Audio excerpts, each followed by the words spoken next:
Hello, I'm Sharyl Attkisson, and welcome to Full Measure.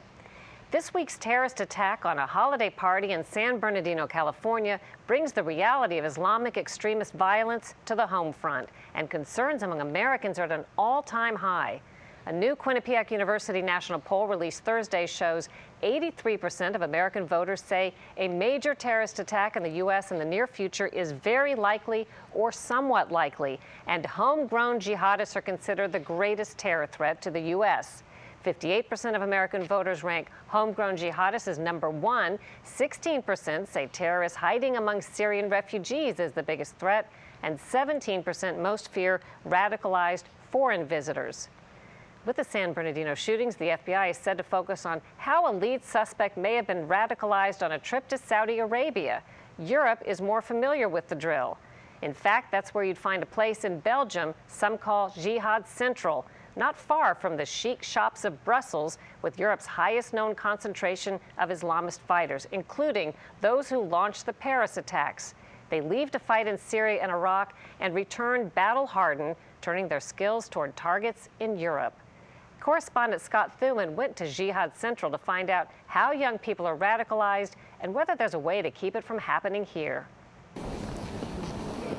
It is a glaring contrast that at first makes you stop and stare. Holiday displays and heavy arms, soldiers preparing for an attack some believe is imminent. Just a few miles away is the source of the scare, Molenbeek, the diverse suburb with a startling resume of radicalization. The Madrid train bombings, Belgian Jewish museum shooting, and Paris attacks, all with ties to this neighborhood.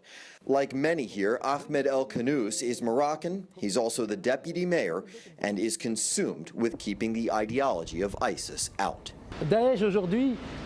Now, this is a sort of bloodthirsty Frankenstein with extraordinary financial means. They also master social networks and audiovisual technique. It is an eye-opening figure. This tiny nation of just 11 million has produced more foreign fighters per capita than any other European country. Geraldine Hennigan knows it painfully well. Before, it was a young boy. A normal young boy. He was playing football, he was playing basket. Her teenage son, Amis, who changed his name to Abu Brahms, she says, met the wrong people at the wrong time. He became fanatical about religion. He became angry? Yes, very angry, because nobody, no state, no authorities help the Syrian people. So she begged police to stop him from taking his passion to the Syrian battlefields. For a mother to allow the police to label your son a terrorist, it's a very difficult thing to do. It's a very difficult thing. It was very terrible for me to do that, and there is no result. They do nothing for me. Because he was 18, she says, and committed no crime, police couldn't stop him. He called from Syria on occasion, saying his humanitarian pilgrimage had turned into something more violent. He wanted to come home.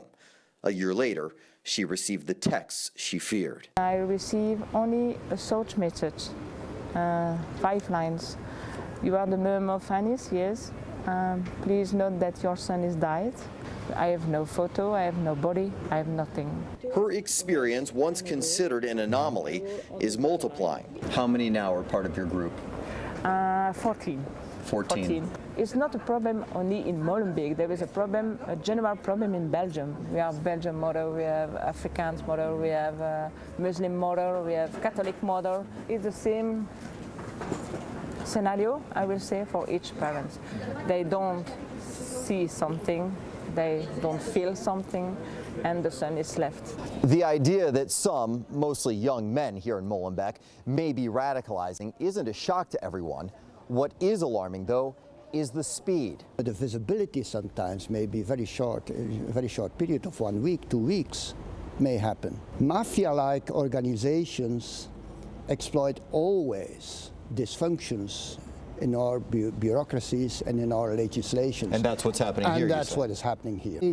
Johan Lehman, who is on the front lines running this youth community center in Molenbeek, has seen the signs before and alerted others.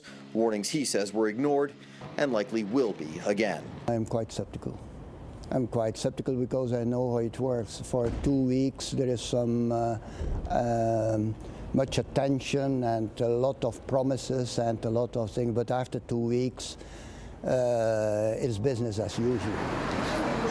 There is a systemic problem that all say is at least a factor. For anyone under the age of 26, unemployment is 50%. It is also the epitome of a cultural melting pot, 100,000 people representing 110 nationalities. But also, people are looking for a helping hand. If society doesn't lend a hand, then sex will. There are concerted efforts, like Johan's carpentry work program, to halt the trajectory toward terror. But people here worry those investments are outnumbered by the reasons to feel detached, even discounted. Look no further, they contend, than at those troops protecting the streets of Brussels.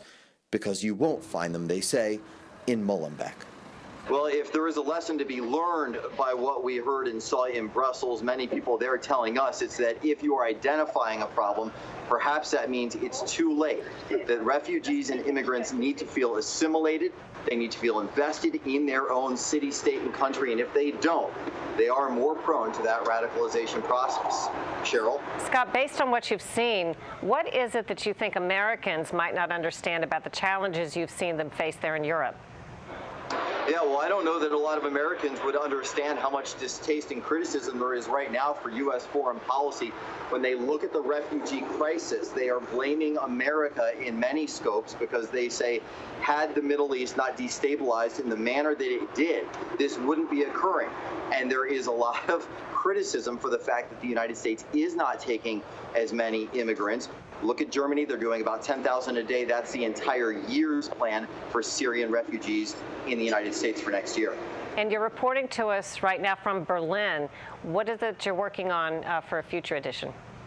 Yeah, fascinating what we're seeing in Berlin, because Germany is a country that has been very accepting, and a year ago you wouldn't have heard this criticism, at least not this loudly. But now there are many people saying they believe that the borders should actually close, not only here in Germany, but perhaps in other countries around Europe.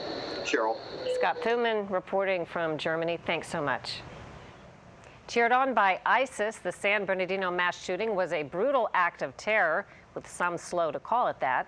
Investigators continue to delve into why and how, but many are asking, is this the new normal? Correspondent Kristine Frazao reports. Just boom, boom, boom, boom. In San Bernardino, two shooters stage a brazen attack in the deadliest shooting in America since Sandy Hook Elementary School 3 years ago. First, attention is to the victims, and then to the cause. They were just coming back from a little break, and then doors opened and gunfire started and the chaos happened. The response of the police. We do have some preliminary numbers of upwards of 14 people that are dead. From the media. And as you can see, large armed response here by the Sheriff's Department. But at this point, terrorism is not being ruled out. Even the president.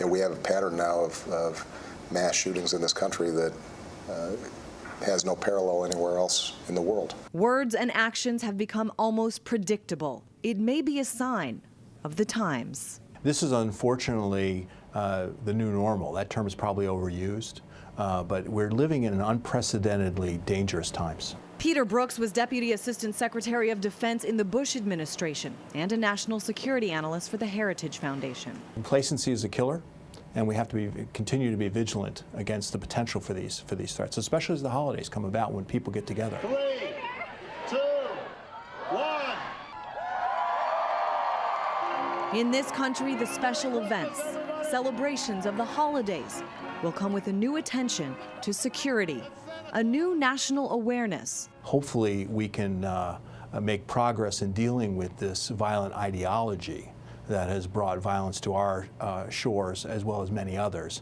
And once that is dealt with, and I don't know how long that will take, we can go back to a life that is much less security conscious. Unfortunately, that might be some time.